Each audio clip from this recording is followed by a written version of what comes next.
Good evening, everyone. Evening for me, I should say. I'm here to review another Dahon bike. It's been a few years. I picked up this one actually in 2017, so I've had plenty of time to get used to it, ride it in the city, on trails, on roads, in the snow. No, not snow, but rain, plenty of rain. Anyway, so yeah, let me unfold this for you quick, and we will break it up, I suppose. Break that screw. So this is a Dahon Vector P8 2012 model. This bike, oops, wow, here we go. This bike has 8 speeds, has grip shifts to it. I don't know if those are stock or aftermarket, honestly, on this one. When I bought it, did have the original fenders were taken off of it. It did have a stock seat that I replaced. I did actually put aftermarket fenders on it. I put aftermarket pedals on it. I put this basket, which I'd really like to show off on it. It actually mounts to the frame. So when you steer, it doesn't interfere with your handlebars, or it doesn't add weight to the back of the bike, so it bears the weight in the front. A feature I actually really like. So yeah, that's kind of the overall gist of it. It folds up easy to fit under a desk, in a closet, in a car. I had a Ford Focus that I primarily drove with this in the back of for a while when I lived in the cities or I'd take on trips. It fit perfectly in the trunk. It's a light bike. It's 27 pounds without the basket.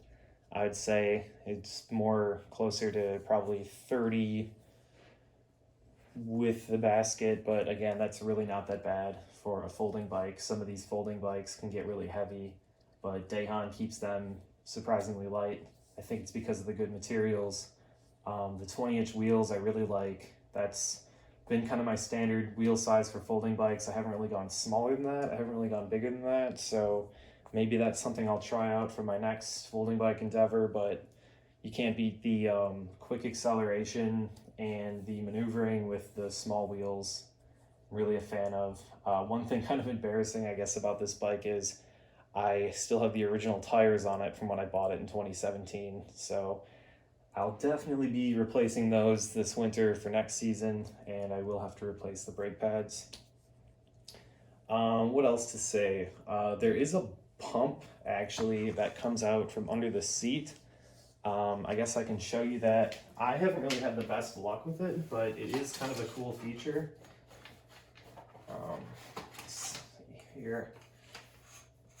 I think other Dahon models have this built in, but yeah. So there's a pump here. This kind of folds out as the foot stop, and then you can put it on. So that's kind of a nice feature. I haven't really had the best luck. I mean, I've used it in a pinch, but I prefer to just use my electric pump. And usually if I get to a local bike pump or something like that. So hopefully I can get this back in. Yes. Of course, get my hands nice and greasy. But yeah, other than that, I don't really have too much else to say about this bike. Not really a lot of cons.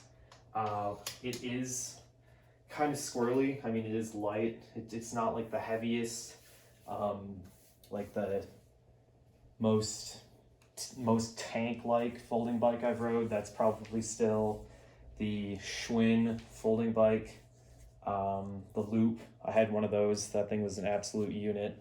You felt super safe on that thing, but it was really heavy. Not saying you don't feel safe on this, but when you do get going down a steep hill at a pretty decent speed, on any folding bike with 20-inch wheels, you are going to be a little nervous. I, at 6'1", definitely am. So, yeah, I guess I should say I'm like 6'1", 190, 185 pounds. I fit on this bike perfectly. I know people ask about that in my last video.